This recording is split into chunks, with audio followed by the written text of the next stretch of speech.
প্রজ্ঞাপনের মাধ্যমে হোক, নির্বাহী আদেশ হোক, যেভাবেই হোক আমাদেরকে চাকরি ফিরিয়ে দিন। আমরা তো আসলে অনেকেই খুবই কষ্টে জীবনযাপন করি। আমরা অনেকে আছে যে রিক্সা চালাই, অনেকে আছে কুলিগিরি করে। আমার পিতা একজন সামান্য সাইকেল মেকার। তো আমি একটা কোম্পানি চাকরি করতাম।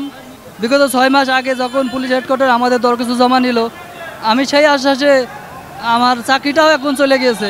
কারণ আমি যখন চাকরি করতে পারি না, নিয়মিত যখন অফিসে যেতে পারি না, তখন তো আমার কোম্পানি চাকরিও থাকবে না। তো আমি যখন আমার চাকরিটা চলে যাওয়াতে এখন আমি অসহায় জীবনযাপন করছি। আমি যে আসলে বৈষম্যের শিকার, যে বৈষম্যের শিকার আমি কিছু কিছু ডকুমেন্টস আমি পুলিশ হেডকোয়ার্টারকে দিয়েছি। তারপর পুলিশ হেডকোয়ার্টার আমাদের সেই বৈষম্যের কাগজ বিবেচনা এখনও পর্যন্ত করে নাই। কেন করে নাই আমরা জানি না। কেননা বিগত স্বৈরাচার সরকারের আমলে পুলিশ হেডকোয়ার্টারে এমনও আছে যারা বিগত 13-14 বছর পুলিশ হেডকোয়ার্টারে চাকরি করছে। তারা তো আসলে বেনজির, হারুন এদের আমলেরই চাকরি করতো পুলিশ হেডকোয়ার্টারে। তারা কিভাবে এখনও পর্যন্ত চাকরিতে পুনর্বহাল আছে? তারা তো স্বৈরাচার সরকারের আমলের পুলিশ অফিসার ছিল। আমার প্রতি যে বৈষম্য করা হয়েছে, আমি তার প্রমাণ এই ক্যামেরার মাধ্যমে তুলে ধরছি যে আসলে আমার প্রতি বৈষম্য করা হয়েছে কিনা। কেননা এই বৈষম্য, এই কাগজটা দুইজন লোক আছে, দুইজন কনস্টেবল আছে যারা এখনও পর্যন্ত চাকরিতে পুনর্বহাল। সেম কারণে এই দুইজন যদি চাকরি পায়, আমি কেন পাবো না? আমার কি দোষ? আমার তো কোনো দোষ নেই, আমি তো গরিব মানুষের সন্তান। আমার তো তেমন কোনো ভালো জায়গা নেই যে আমি সেখানে যে তাদের তদবির করবো। আমার তদবির করার মধ্যে তেমন কোনো পয়সা ছিল না। আমি আছে ফৌজদারি মামলা হয়েছিল আমার নামে, সেই মামলা থেকে তো আমি খালাস পাইছি, অনেক খালাস পাইছি। তো এখনও পর্যন্ত আমার চাকরিতে পুনর্বহাল করা হচ্ছে না। কেন করা হচ্ছে না আমি সেটা মাননীয় আইন উপদেষ্টা, স্বরাষ্ট্র উপদেষ্টা, মাননীয় প্রধান উপদেষ্টার কাছে জানতে চাই আমাদের কি দোষ। আমরা তো এমন বড় অন্যায় বা অপরাধ করিনি যার কারণে আমাদের চাকরি চলে যাবে। যারা বড় বড় অপরাধ করেছে, বড় বড় দুর্নীতি করেছে, তাদের তো চাকরি এখনও পর্যন্ত বহাল আছে। তো আমরা তো সামান্য কনস্টেবলের চাকরি করি, সামান্য 2200 ভিকটিম পুলিশ পরিবার, এরা তো প্রত্যেকেই বিপদগ্রস্ত। তা আমরা আপনাদের মাধ্যমে জানাতে চাই আমাদের চাকরিটা ফিরিয়ে দেন। আমরা খুবই কষ্টে আছি, আমরা কষ্টে দিনাতিপাত করছি, খেয়ে না খেয়ে জীবনযাপন করতে হয়।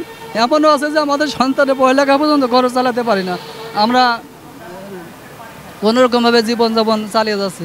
আপনাদের কাছে আবেদন যে আমাদের চাকরিটা ফিরিয়ে দেওয়ার ব্যবস্থা করেন। আমরা স্বাভাবিকভাবে জীবনযাপন করতে চাই, আর 10টা মানুষ যেমন জীবনযাপন করতে চাই, আমরা 10 তলা 5 তলা বিল্ডিংয়ের মালিক হতে চাই না। আমরা সামান্য 2 বেলা 2 মুঠো ভাত খেয়ে, ডাল ভাত খেয়ে জীবনযাপন করতে চাই। আপনাদের কাছে আবেদন আমাদের চাকরিটা ফিরিয়ে দেন। আমরা খুবই কষ্টে আছি, আমাদের চাকরিটা ফিরিয়ে দিলে আমরা একটু আপনাদের হলে শেখার। তাদের অবাধ্য আইন, অবৈধ আইন আমরা মানি নাই, তাদের অবৈধ আদেশ আমরা মানি নাই, যার কারণে আমাকে ট্যাগ দেখিয়ে আমাদের 2200 ভিকটিম পুলিশ পরিবারকে চাকরিচ্যুত করে। তারা আমাদেরকে কোনোভাবেই আমাদের যোগদানের কোনো সুযোগ দিচ্ছে না। আমরা তো বিগত স্বৈরাচার সরকারের আমলের শিকার। আমি মাননীয় প্রধান উপদেষ্টা, মাননীয় স্বরাষ্ট্র উপদেষ্টা এবং মাননীয় আইন উপদেষ্টার কাছে আমাদের একটাই দাবি, আমাদেরকে মানবিক বিবেচনায় হোক। আমি বিগত স্বৈরাচার সরকারের আমলে বৈষম্যের শিকার।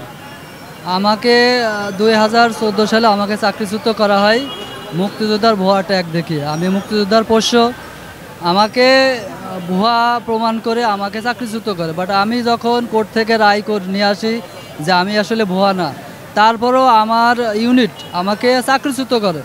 আমি তো আসলে স্বৈরাচার সরকারের রোষানলে